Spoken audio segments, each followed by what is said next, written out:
Séparés pour une étude scientifique, des triplés se retrouvent par hasard à 19 ans. Bonjour à tous et bienvenue sur votre chaîne Cho Japap dédiée aux histoires de la vie quotidienne. On a l'habitude de dire qu'on a tous un jumeau quelque part, quelqu'un qui nous ressemblerait. Mais imaginez-vous réellement vous retrouver face à face dans la rue ou autre part avec quelqu'un qui vous ressemblerait trait pour trait alors que vous n'avez jamais entendu parler de lui. C'est ce qui arriva à nos trois protagonistes du jour. L'histoire de ces retrouvailles est à la fois incroyable et terrible.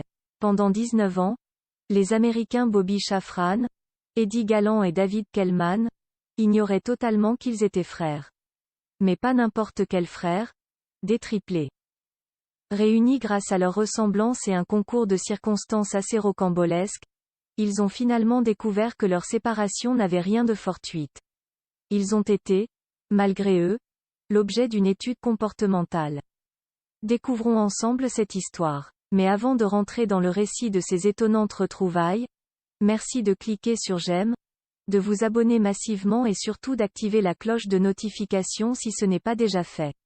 N'hésitez pas à faire un tour sur notre chaîne Cho Japap afin de découvrir toutes nos histoires aussi croustillantes et ahurissantes les unes que les autres. Un commentaire ou un partage sont également appréciés afin de faire grandir notre communauté. Quand en 1980 Bobby Shafran, 19 ans, allure de dieu grec, entre à l'université de Sullivan County dans l'État de New York, tout le monde semble déjà le connaître. L'attitude de ses nouveaux camarades le surprend. Imaginez la scène, on lui tape dans le dos amicalement, on lui donne des high-fives. Certains lui lancent des « Eddie est de retour ». Et tous semblent ravis de le revoir. C'est déroutant. On commence à l'appeler Eddie, du nom d'un élève qui a quitté la fac l'année d'avant. Fait incroyable puisqu'il n'a jamais fréquenté cet établissement auparavant. Je crois que tu as un jumeau, finit par lui glisser un étudiant ébahi par la ressemblance, qui détecte deux autres coïncidences, ils sont nés le même jour et ont été adoptés. Rapidement, le lien de parenté se fait. En effet, comme Eddie, Bobby a été adopté et ils sont nés le 12 juillet 1961. À la seconde où Bobby Shafran et Edouard Galland finissent par se rencontrer, les deux jeunes hommes sont eux-mêmes stupéfaits par leur ressemblance. Il n'y a pas le moindre doute, ils sont frères jumeaux. Même carrure, même cheveux bouclés, même sourire, même mains épaisses. Même tache de naissance. Cette fortuite rencontre des jumeaux fait la « une » de la presse locale. Ainsi, le New York Post publie un article illustré d'une photo pour relater les improbables retrouvailles. L'histoire prend une dimension encore plus romanesque. David Kellman, étudiant en première année au Queens College, découvre les images de ses jumeaux qui lui ressemblent beaucoup. Ils ont la même date de naissance que lui et ont également été adoptés. Au journal, ils reçoivent alors l'appel de David Kellman. Vous n'allez pas le croire. David est leur copie conforme, le frère manquant. Ils sont triplés. Les trois hommes sont nés à 27 minutes d'écart, le 12 juillet 1961. Séparés à la naissance, chacun a été adopté par une famille de la banlieue new-yorkaise, ignorant pendant 19 ans l'existence des deux autres. Notre première rencontre était complètement surréaliste, témoigne Bobby Shafran. Tout ce qui arrivait était tellement irréel qu'on avait presque l'impression de rêver. Leur incroyable histoire, digne d'un scénario de fiction, est le sujet d'un documentaire, Trois identiques inconnus, de Tim Wardle, présenté au Festival du film de Sundance. La réunion de ces triplés, 19 ans après leur naissance, fait sensation. Ils connaissent leur quart d'heure de gloire dans les années 1980. Du jour au lendemain ils sont devenus des célébrités. Leur vie était imprimée dans les journaux, ils ont même fait une apparition aux côtés de la chanteuse Madonna dans le film, Recherche Suzanne désespérément, en 1985. Invités dans des émissions de télévision, tout le monde s'étonnait de leur ressemblance, leur goût pour les mêmes choses, leurs habitudes alors qu'ils n'ont pas été éduqués par la même famille. En effet, les trois frères ont été pris en charge après la naissance par l'agence Louise Wise Adoption à New York, mais ont été placés dans différentes familles dans des villes de banlieue. En 1987, profitant de leur célébrité, les triplés ouvrent ensemble à Soho un restaurant, le Triplet, qui sert sur 3 étages des spécialités gastronomiques d'Europe de l'Est. Nous avons décidé que la ville avait besoin d'un autre restaurant roumain haut de gamme, avait déclaré Bobby, au Washington Post en septembre 1988.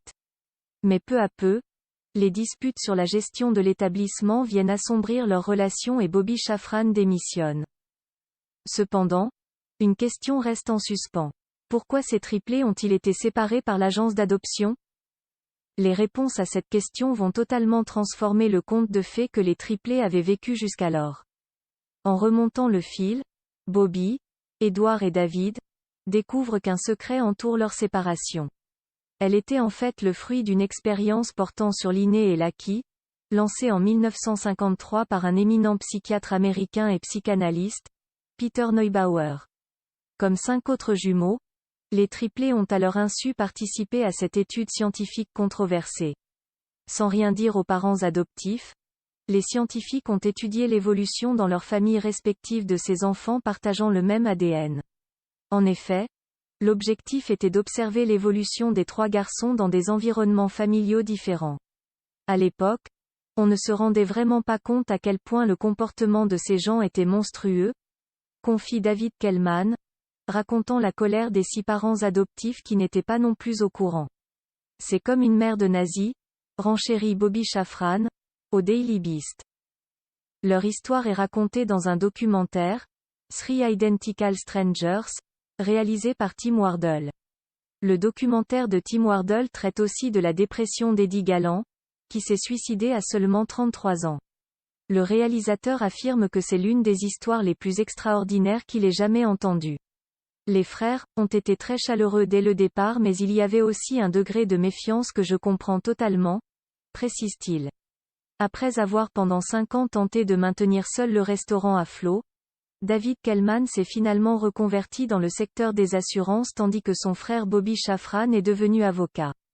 Le centre d'études de Peter Neubauer, qui a mené l'expérience, a finalement été incorporé au Jewish Board, une organisation spécialisée dans la santé mentale offrant des soins aux New-Yorkais. Après le film, auquel elle n'a pas participé, l'organisation a accepté de transmettre aux 2 frères survivants 100 000 pages de notes d'évaluation pendant leur enfance, abondamment caviardées. Mais ces documents n'incluent aucune explication sur les travaux de Peter Neubauer ni sur les conclusions de ses chercheurs.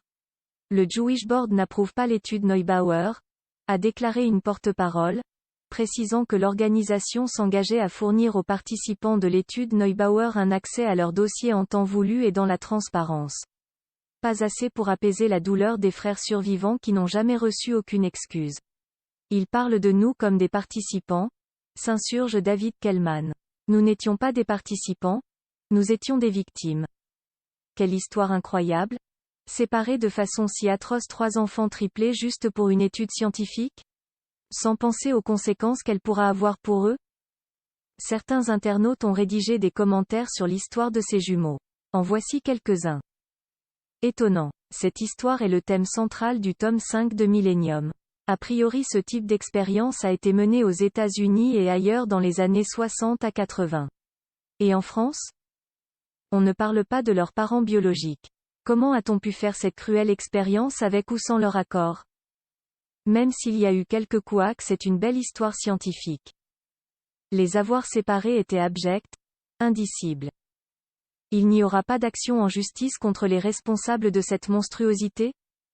Ils étaient des esclaves. Ils n'expliquent pas non plus comment ils ont récupéré les résultats et comment ils ont violé l'intimité et la vie privée de ces victimes. Les lois de l'éthique sont claires.